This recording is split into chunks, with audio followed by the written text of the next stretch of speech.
Alhamdulillahi Rabbil Alamin wal aqibatu lil muttaqin wala udwana illa 'alal zalimin asyhadu an la ilaha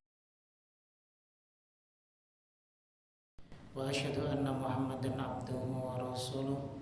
Allahumma shalli wa sallim wa barik ala habibina wa nabiyyina Muhammadin sallallahu alaihi wasallam tabi'ahum bi ihsanin ila yaumiddin. Allahumma 'allimna ma yanfa'una wanfa'na bima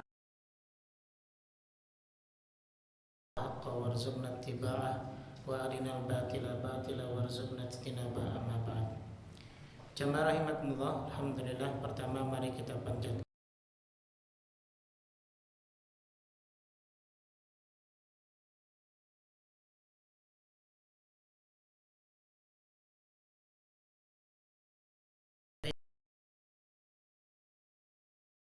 kita masih di syarat harta yang wajib dikeluarkan zakatnya. Syarat yang ketiga, memiliki secara utuh dan sempurna, sehingga kalau tidak dimiliki secara lalu oleh orang lain memiliki,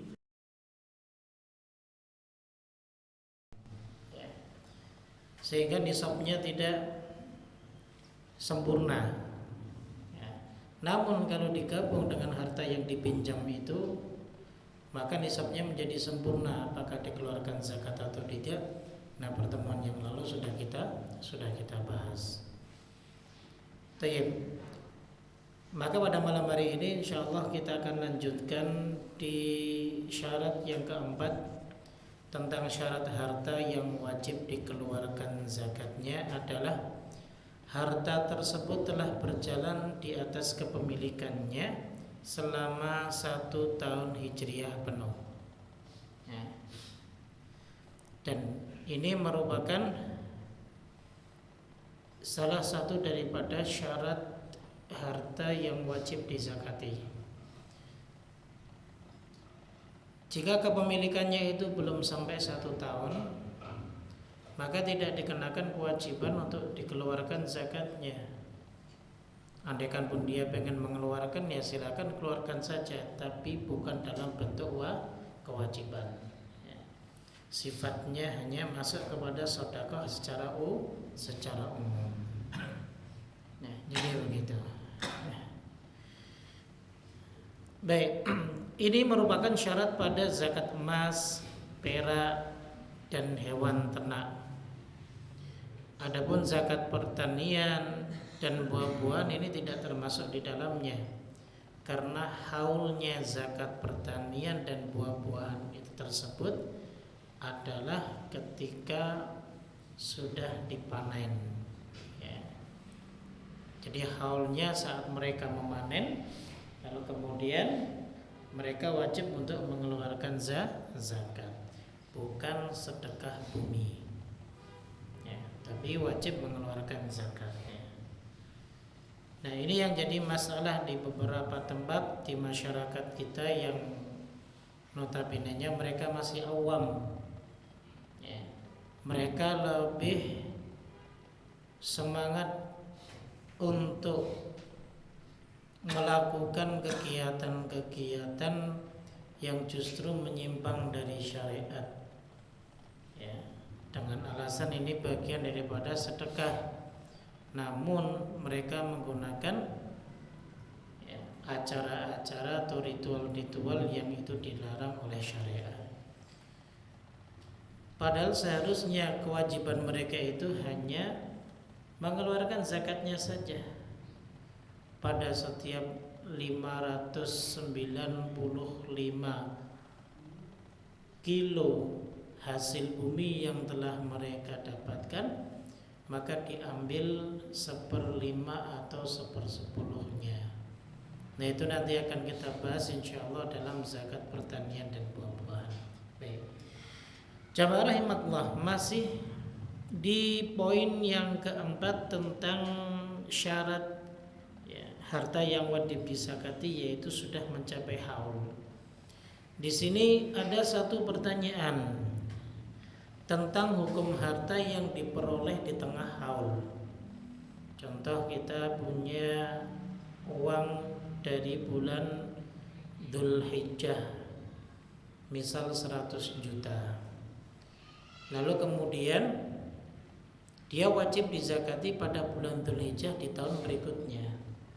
Karena 100 juta kalau diemaskan itu kurang lebih ya 100 gram. Kalau emas per gramnya itu 1 juta. Sedangkan nisabnya zakat emas ataupun uang itu adalah 85 gram atau 85 juta. Nah, kemudian di bulan Safar dia mendapat tambahan uang ataupun mendapatkan tambahan harta lah. Entah itu jenisnya uang atau jenis yang lainnya.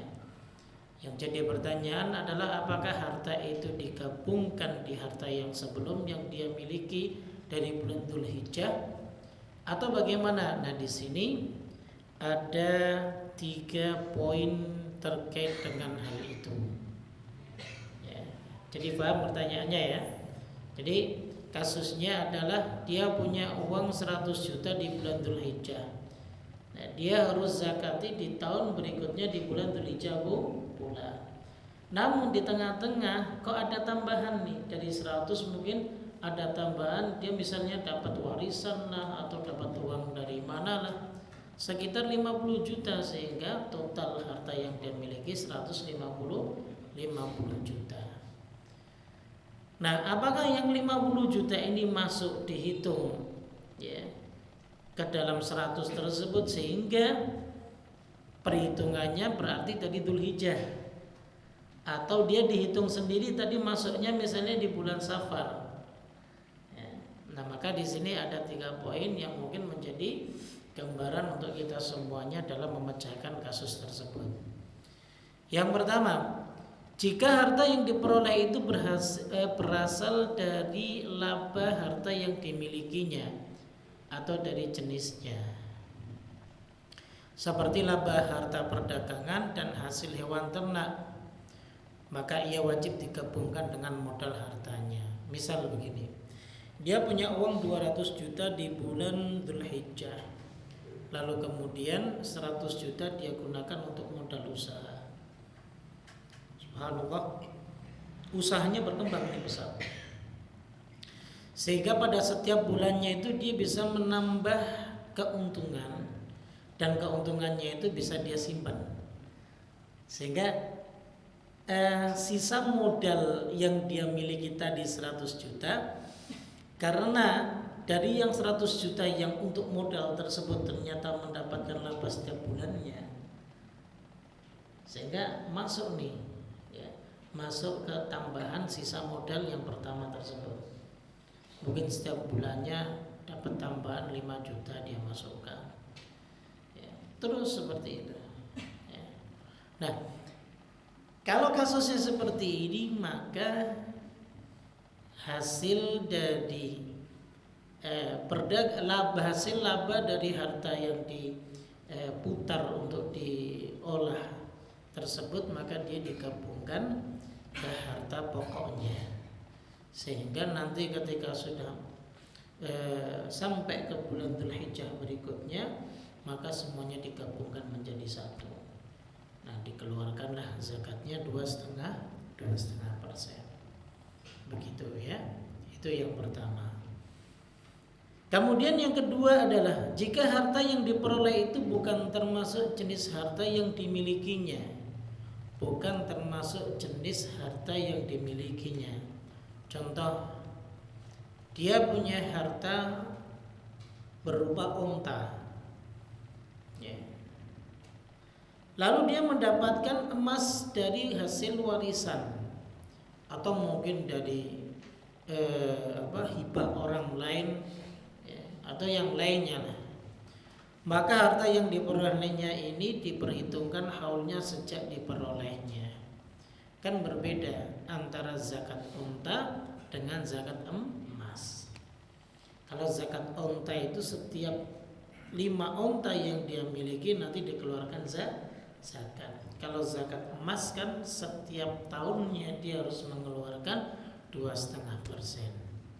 Sehingga berbeda, jadi nggak boleh digabung zakat onta dengan zakat emas seperti itu. Baik, kemudian yang ketiga adalah jika harta yang diperoleh itu dari jenis harta yang ada padanya, artinya sudah mencapai nisab, tetapi harta yang diperoleh ini bukan berasal dari hasil harta yang pertama. Misalnya ia memiliki 40 kambing yang sudah berlalu setengah haul, lalu ia membeli atau diberi hadiah sebanyak 100 ekor kambing lainnya. Kita contohkan bukan kambing lah, contohkan uang. Misal kita punya uang di bulan Dzulhijjah tadi 100 juta. Lalu kemudian karena salah satu dari orang tua kita meninggal, lalu kemudian dia meninggalkan harta waris, tentunya pada bulan Jumadil Ula dibagilah harta waris tersebut dan dia mendapatkan bagian misalnya 50 juta. Satu jenis kan dengan harta yang dia miliki yang pertama. Nah, sehingga yang 50 juta tersebut dia masukkan ke tabungan lagi. Total uang yang dia miliki 150 juta. Namun yang 100 juta itu dimiliki dari bulan Dzulhijjah, yang 50 juta dia miliki di Jumadil Ula. Seperti itu ya. Harusnya kalau mau dipisah ya, tentunya yang 50 juta ini tidak dikeluarkan zakat. Karena pertama dia juga belum mencapai haul ya, ke bulan Dzulhijjah berikutnya. Yang kedua dia belum mencapai nisab. Seperti itu. Ya. Lah namun di sini para ulama ya, berbeda pandangan menjadi 2 pendapat. Pertama adalah dia boleh digabungkan menjadi satu, lalu nisabnya mengikuti nisab harta yang pertama. Jadi Dzulhijjah, sehingga Dzulhijjah tahun depan dia harus keluarkan tuh semuanya 150 juta, dikeluarkan 2,5%. Ya, itu yang pertama. Kemudian yang kedua, ya, nah ini pendapatnya Syafi'iyah dan Hanabilah. Jadi menginduk kepada Imam Syafi'i dan Imam Ahmad bin Hanbal. Adapun pendapat yang kedua, pendapat Hanafiyah, bahwa dia tetap dipisah. Yang 100 juta itu sesuai dengan haulnya, yang 50 juta ya juga sesuai dengan nisab dan haulnya. Sehingga kalaupun digabung nanti di bulan Dzulhijjah, tetap yang dikeluarkan zakatnya yang 100 juta, yang 50 juta tidak diikut sertakan. Begitu. Ya. Nah, misalnya tadi yang dimiliki tambahan tersebut kan di Jumadil Ula, berarti nanti di Jumadil Ula yang berikutnya karena sudah bergabung ini harta, maka yang 150 juta ini akhirnya dikeluarkan juga di bulan Jumadil Ula. Wallahu ta'ala a'lam bishawab. Inilah pendapatnya mazhab Hanafiyah. Tapi tentunya ya yang lebih condong adalah kembali kepada mazhabnya Syafi'iyah dan Hanabilah. Seperti itu. Baik. Ini terkait dengan masalah haul ya. Jadi selesailah pembahasan kita dengan syarat terkait dengan syarat harta yang wajib dizakati. Kemudian kita akan masuk ke jenis-jenis harta yang wajib dikeluarkan zakatnya. Harta apa saja sih yang wajib untuk dikeluarkan zakatnya? Apakah semua jenis harta itu wajib dikeluarkan zakatnya, atau hanya harta-harta tertentu yang ditunjukkan berdasarkan dalil ataupun nas yang ada? Nah, di sini para ulama banyak berselisih pendapat tentang hal tersebut ya. Ada sebagian ulama yang mempersempit. Artinya mempersempit berarti harta-harta yang hanya disebutkan di dalam dalil. Di luar dari dalil maka harta-harta tersebut tidak wajib dikeluarkan zakat. Ada yang memperluasnya, yang penting sifatnya sama. Kalau sifatnya sama berarti dia juga kena kewajiban untuk dikeluarkan zakatnya. Begitu. Baik. Apa alasan para ulama mempersempit dari harta-harta yang wajib dizakati? Karena ada beberapa alasan. Di antaranya alasan yang pertama adalah bahwa hukum asal harta itu haram. Ya. Hukum asal harta yang dimiliki seseorang itu haram untuk diambil oleh orang lain. Ya. Jadi begitu. Kecuali ada nas atau dalil yang menghalalkannya. Saya punya harta, punya uang 1 juta. Hukum asalnya adalah antum nggak boleh ngaku-ngaku bahwa uang saya uang antum. Jadi diperbolehkan. Ya. Dan antum tiba-tiba mengambil uang saya dengan alasan saya juga punya hak untuk memilikinya. Adakah dalilnya?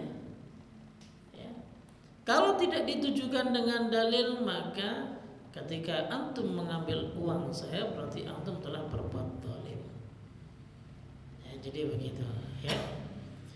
Makanya Nabi SAW ketika beliau di khutbah di dalam haji wada beliau kan menyebutkan bahwa inna dima'akum wa amwalakum wa a'radakum haramun alaikum ka hurmati yaumikum hadha.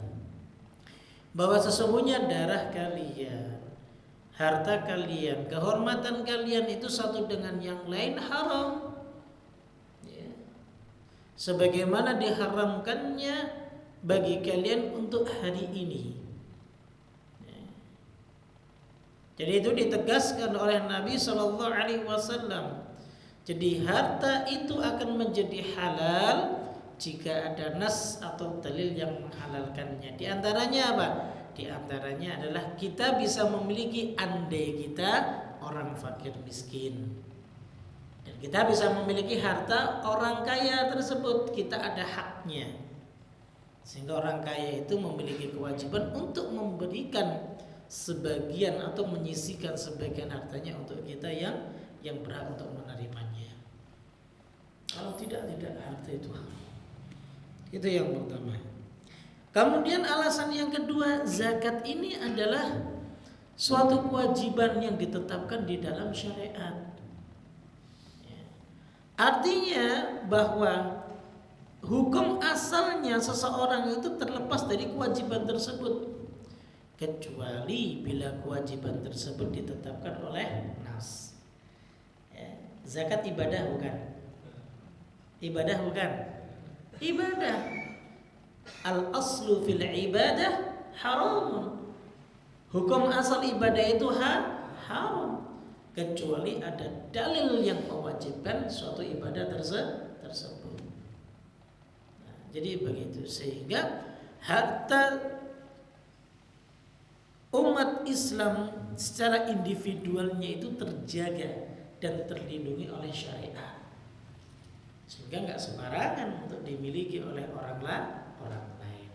Nah, itu alasan mereka, ya begitu ya.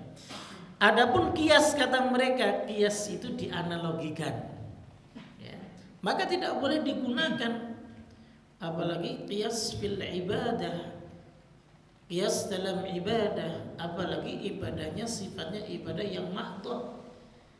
Zakat itu kan ibadah mahdhah, ibadah yang murni, perintahnya jelas, ia bagian dari kewajiban, seperti itu.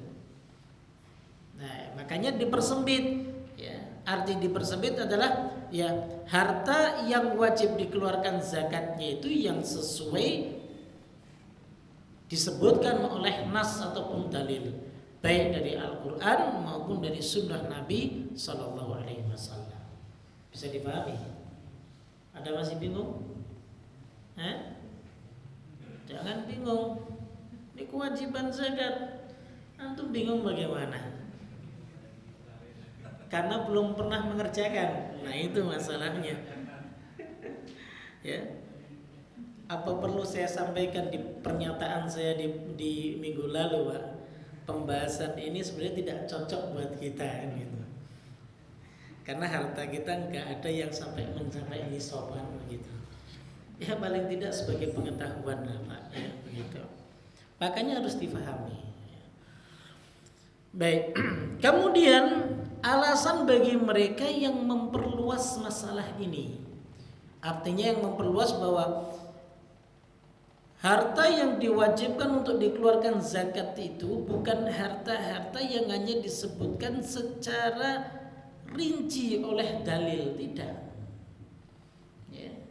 Dia bisa mencakup umum, sehingga bisa dikiaskan kalau memang sifatnya sama, maka dia juga terkenai kewajiban untuk dikeluarkan zakat. Nah, jadi begitu. Nah, alasan mereka apa? Pertama, dalil dengan keumuman nas Al-Quran dan Sunnah, bahwa dalam setiap harta terdapat hak atau sedekah. Benar, memang ada hak atau sedekah, tapi kita sedang berbicara tentang kewajiban ataupun bukan kewajiban, ya kan? Adapun ada harta yang adapun ada ada hak di dalam harta tersebut, itu bab lain. Tapi kita sedang berbicara tentang apakah itu wajib atau tidak. Karena kalau sudah berbicara zakat jamaah berarti itu wajib. Terkadang ada yang ngeyel di antara kita, aneh mau keluarin zakat nih bulan ini. Kenapa ente mau keluarin zakat? Karena aneh khawatir nih, setiap pekerjaan yang aneh kerjakan itu ada beberapa waktu yang aneh curi waktu tersebut. Yang harusnya kerja 8 jam, kadang aneh nyuri waktu 1 jam buat tidur. Sehingga takut nih ada harta yang kotor gitu. Ya silahkan antum keluarkan. Tapi jangan sebut itu zakat. Karena zakat berarti wajib. Ya. Nah, kalau sudah bicara tentang kewajiban, harusnya ada nas ataupun dalil yang tegas. Jadi begitu. Ya. Taib. Itu yang pertama. Alasan yang kedua, kata mereka, setiap kekayaan dan setiap harta perlu dibersihkan dan disucikan. Ya, hampir sama lah dengan yang pertama. Begitu ya. Alasan yang ketiga adalah mempertimbangkan pertumbuhan dan keuntungan yang ada. Menurut mereka, orang yang memiliki gedung-gedung atau pabrik-pabrik yang bisa memperoleh keuntungan berlipat-lipat ganda itu, ya, itu keuntungannya lebih besar dibandingkan yang diperoleh dari lahan pertanian. Maka justru yang lebih utama untuk dikeluarkan zakat ya mereka yang memiliki pabrik-pabrik yang besar itu. Bisa mereka nanti masuk ke dalam zakat yang lain jenisnya. Tapi kalau barang-barang yang mereka produksi, maka itu tidak bisa masuk ke dalam zakat yang harus dikeluarkan. Ya, nggak bisa. Ya. Sehingga perlu dirincikan kembali. Ya. Perlu dirincikan, perlu ditelisik kembali. Apakah ada yang harus dikeluarkan dari kekayaan mereka tersebut seperti itu? Ya tentunya pastinya ada. Jadi begitu. Kemudian yang keempat, mempertimbangkan kemaslahatan umum untuk menutupi kebutuhan kaum fakir dan miskin, serta mewujudkan kemaslahatan yang merata bagi kaum muslimin. Iya benar. Tapi tidak harus disebut dengan zakat. Karena zakat itu sudah kewajiban. Artinya kalau kewajiban kalau tidak dikerjakan berdosa. Wajib untuk dikerjakan. Nah itulah ya. Itulah jenis pendapat para ulama terkait jenis-jenis harta yang wajib dikeluarkan zakatnya.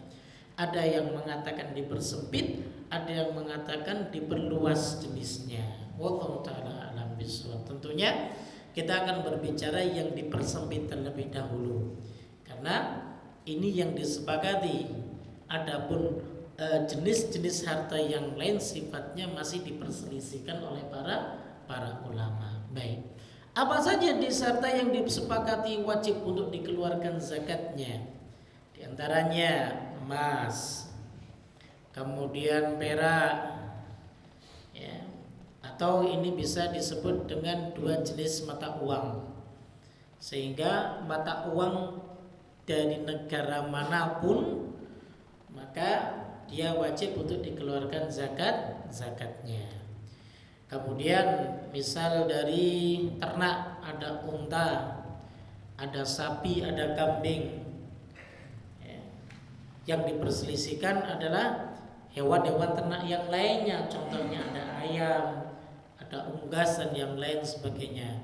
Apakah dia wajib untuk dikeluarkan zakatnya atau tidak? Nah, itu masih khilaf, terjadi perbedaan para ulama.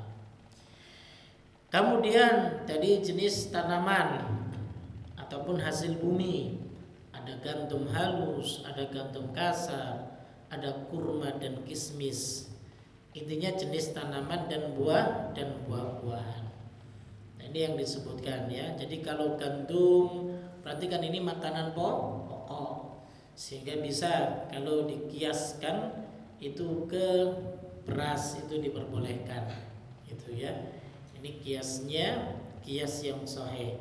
Adapun yang lainnya boleh ataupun tidak, nah ini masih diperselisihkan oleh para ulama. Nah, jadi begitu ya.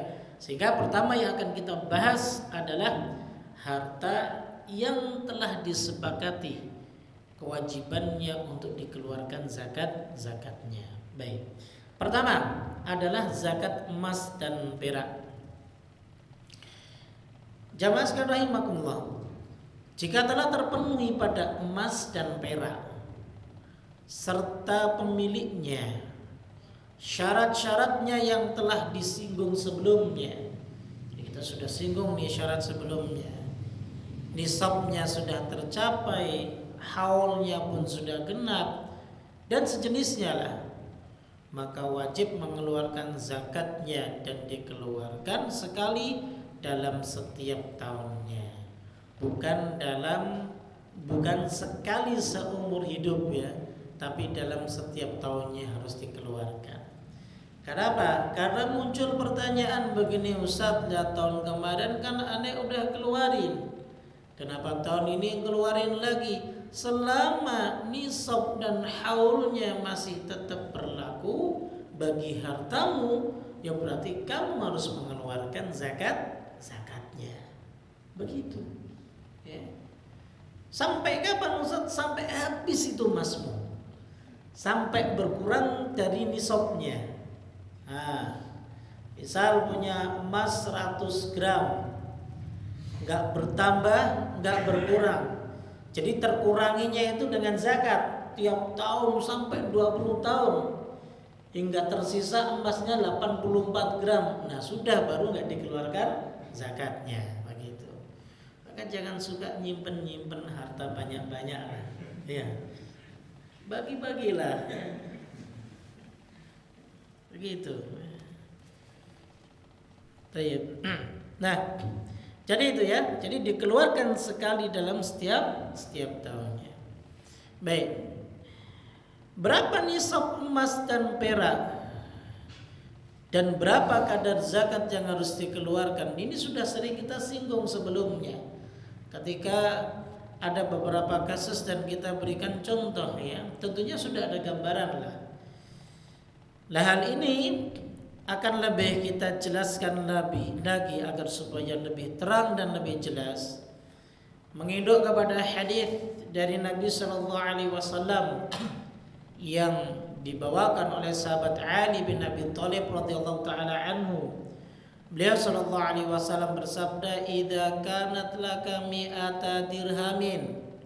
Jika engkau memiliki 200 dirham, wa hala 'alaiha al-haul, dan telah berlalu satu masa atau satu haul, fa fiha khamsatu darahim, maka zakatnya adalah 5 dirham. Walaysa 'alaika syai'un, dan tidak ada kewajiban atasmu sedikit pun, yakni fi dhahabi, yaitu pada emas, hatta yakuna laka 20 dinaran, hingga engkau memiliki 20 dinar. Ya, Nabi sudah memberikan warning di sini. Kau nggak punya kewajiban mengeluarkan zakat sampai kau punya uang 20 dinar. Ya. Sampai kau mempunyai uang 20 dinar. Kalau nggak punya, ya nggak wajib zakat bagimu. Selesai kan? Jangan dipersulit. Ya. Sekarang enggak. Ada yang nagih wajib. Apalagi terkadang ada perusahaan-perusahaan yang seakan-akan menerapkan wajibnya zakat profesi. Dipotong nih beberapa persen. Buat apa? Buat zakat. Apa zakatnya? Ya. Dari mana zakatnya? Ya. Oh, gajinya 100 juta tiap bulan, kan belum mencapai haul. Ya. Gak boleh dikeluarkan zakatnya. Itu pemaksaan. Ya. Tidak boleh. Nabi mengatakan bahwa walaysa 'alaika syai', yakni fi dhahabi hatta yakuna 'alaka 20 dinar. Tidak ada kewajiban bagimu pada emas ataupun harta yang kau miliki sampai kau memiliki senilai 20 dinar. Ya. Fa idza kanat laka 20 dinaran, jika kamu punya 20 dinar, wahala 'alaiha al-haul, lalu kemudian berlalulah masa 1 tahun, maka fa fiha nisfu dinarin, maka keluarkanlah setengah dinar dari 20 dinar yang kamu miliki. Begitu hadis ini diriwayatkan oleh Al-Imam Abu Dawud, At-Tirmidzi, Imam Nasa'i, Ibnu Majah, Imam Ahmad, kemudian disahihkan oleh Imam Bukhari, dan hadis ini juga disahihkan oleh Syekh Al-Albani rahimahullah ta'ala. Baik ya. Kemudian dalam riwayat yang lain, di hadis yang diriwayatkan oleh Imam Bukhari dan Muslim, Rasulullah sallallahu alaihi wasallam bersabda, tidak ada kewajiban zakat pada perak yang kurang dari 5 uqiyah. Ya, 5 uqiyah. 5 uqiyah itu kurang lebih 200 dirham dari perak murni. Ya. 200 dirham dari perak murni, atau setara dengan 595 gram perak kalau ditimbang, ya. Kurang lebih 590 gram perak murni. Ya, jadi begitu. Sehingga kesimpulannya adalah bahwa nisab perak itu 595 gram. Adapun nisab emas adalah 20 dinar, sama dengan 20 mithqal.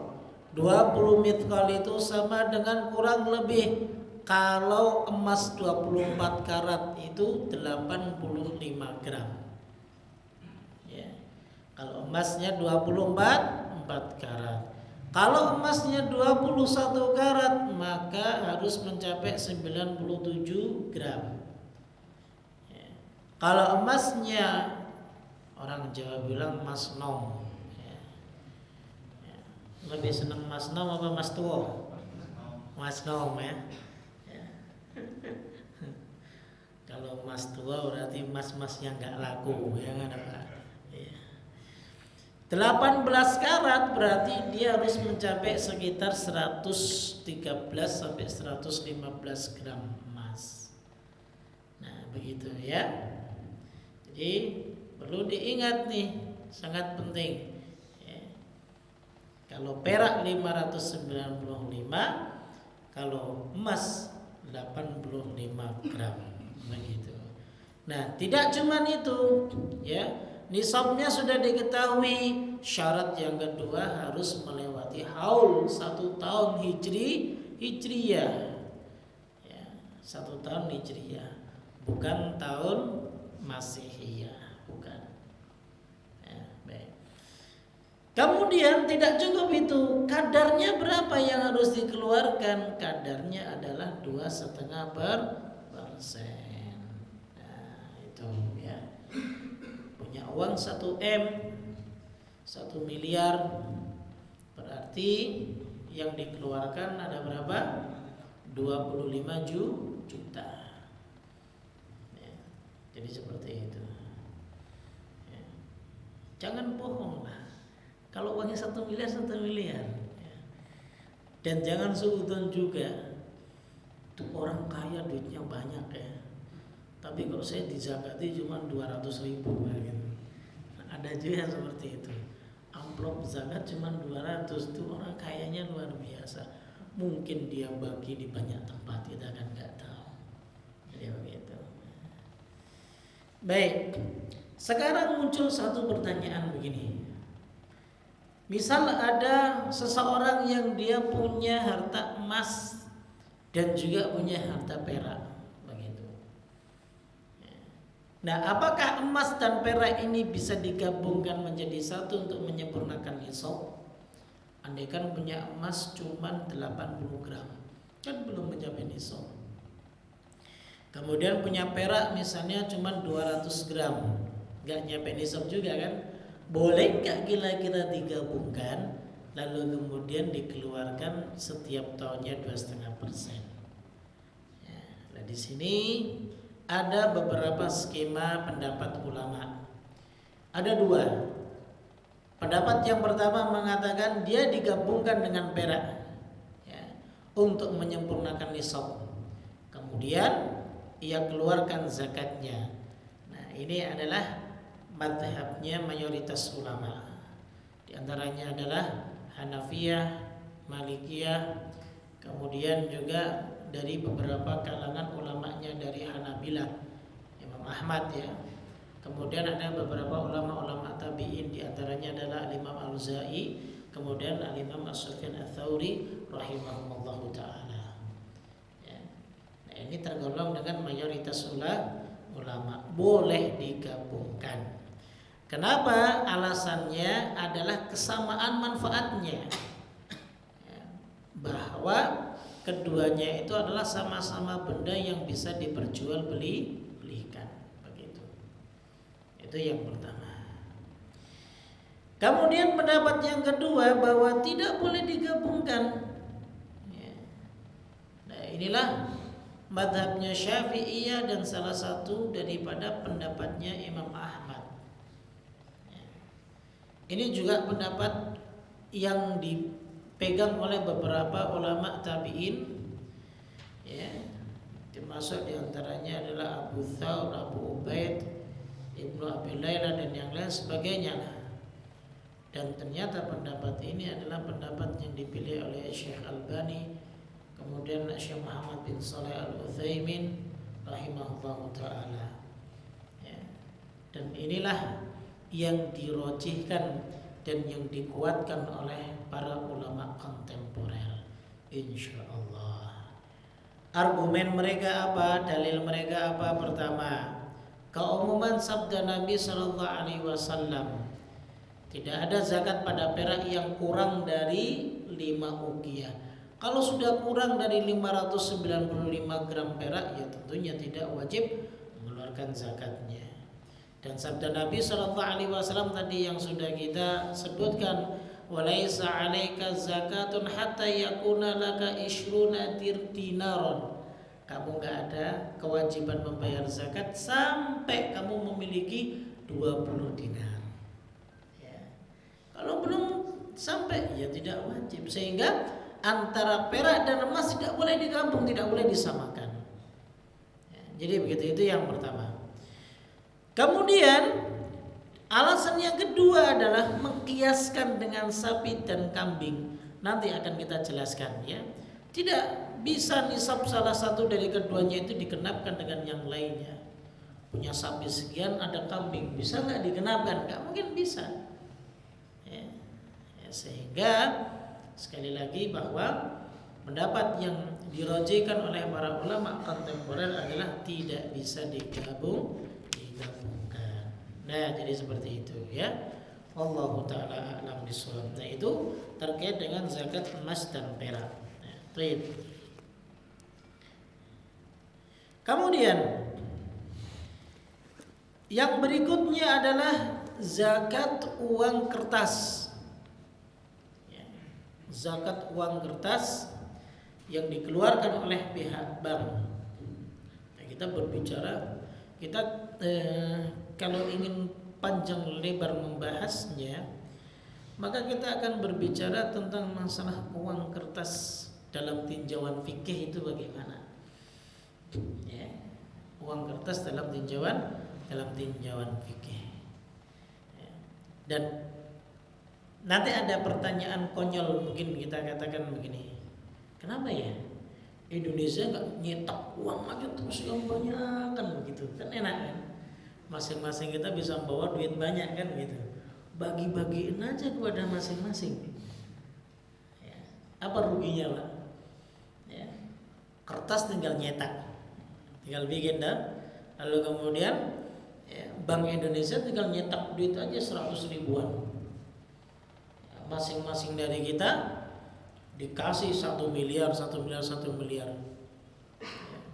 Permasalahannya itu bukan uang kertasnya.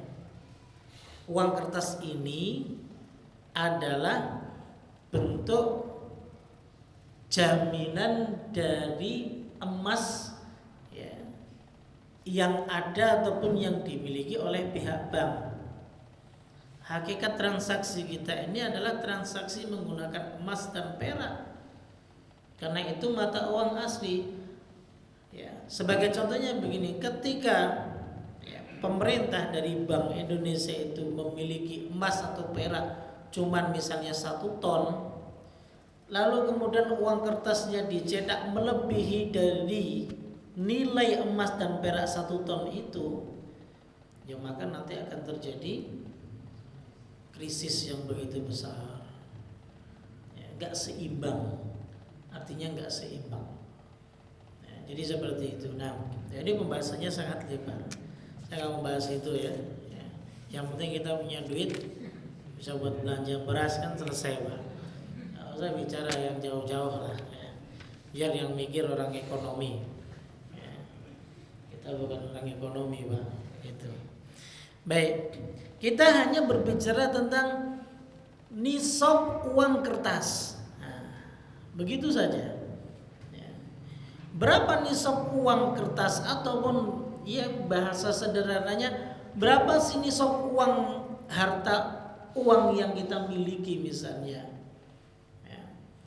Nah, pendapat yang mayoritas ulama, ya, pendapat mayoritas ulama tentunya, dan ini pendapat yang paling sahih, ya nisab uang kertas itu dikiaskan dengan nisab emas 85 gram.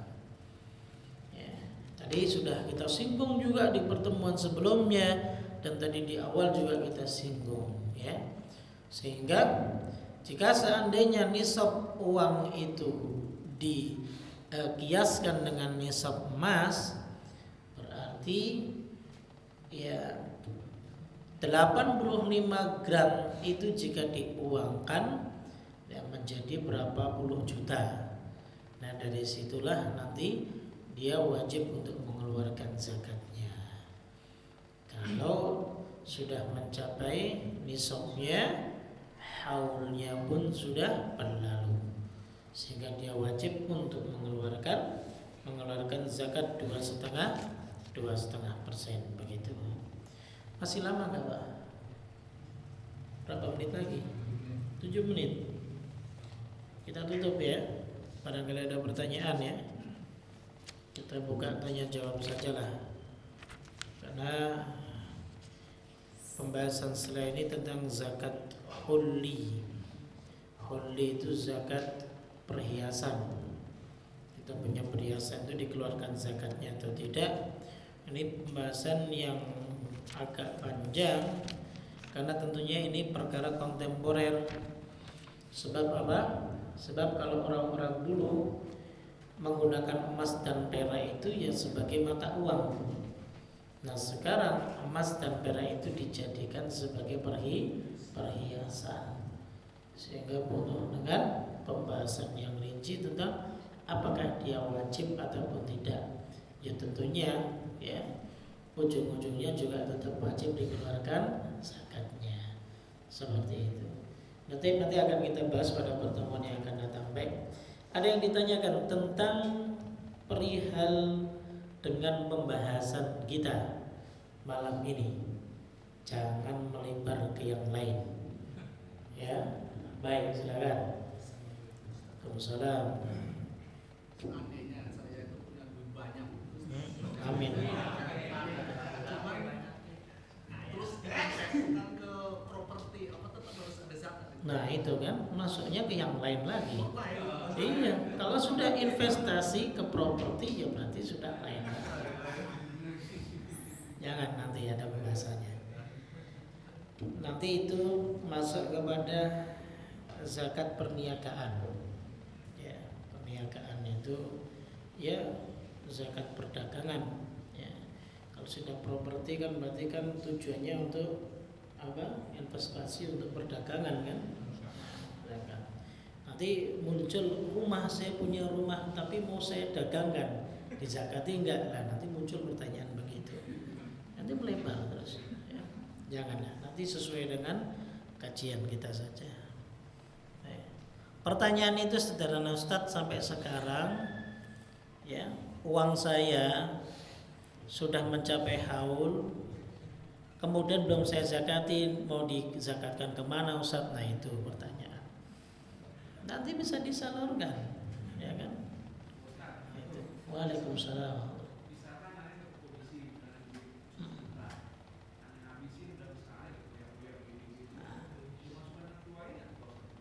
Dimasukkan apa?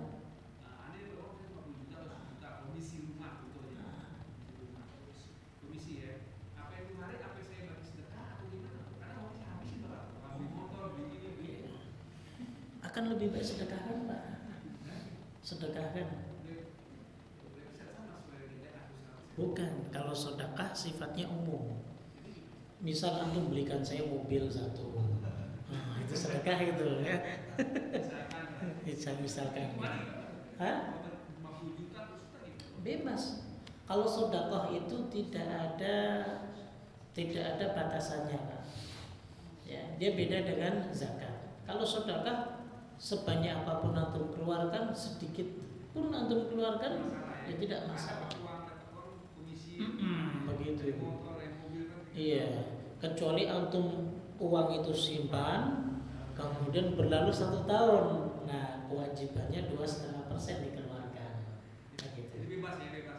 Tapi kalau antum misalnya mau buat dihabiskan saat itu, ya bebas antum mau keluarkan seberapa pun. Terserah, atau mau keluarkan 100.000 misalnya, 100.000 aja deh. Ada sisi fulan itu kamu ojek misalnya, atau 1 juta ya, atau mau disedekahkan ke masjid ya itu ke Baitul Amal ini biar keramiknya lebih jernih lagi misalnya, bisa insya Allah ya. Baik begitu Pak. Gimana Pak? Uang tabungan yang berhasil 1 tahun itu harus dizakatkan juga. Wajib dizakatkan. Iya, wajib. Karena dia uang yang endap, tidak bergerak selama 1 tahun, ya wajib dizakatkan. Jangan lupa, ancamannya dileburkan dengan api neraka, dijadikan lempengan, disetrikakan kepada orang yang enggak mau mengeluarkan zakat di punggung dan di jidatnya. Itu.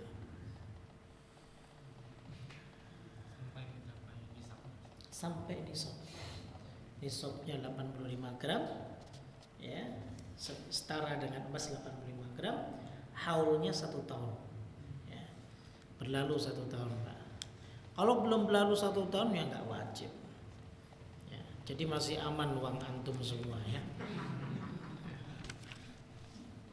Nanti kalau udah mau mencapai 1 tahun, nah, belanjakan buat istri. Iya. Nggak sampai nih nisabnya kan, nggak wajib zakat. Tapi kan sedekah buat istri ya. Alasan begitu aja terus Pak antum.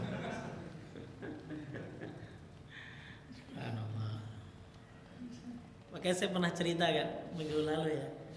Dulu di zaman Nabi kan ada orang punya kambing yang sudah mencapai nisabnya.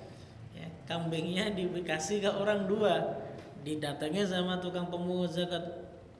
nggak sampai kok kambingnya. Nah, habis itu diambil lagi tuh yang diminta, diambil lagi. Itu taktik orang-orang dulu juga sama aja sekarang kan. Les ya. Tayyib ya, udah Isya, kita tutup dengan bacaan kafaratul majlis.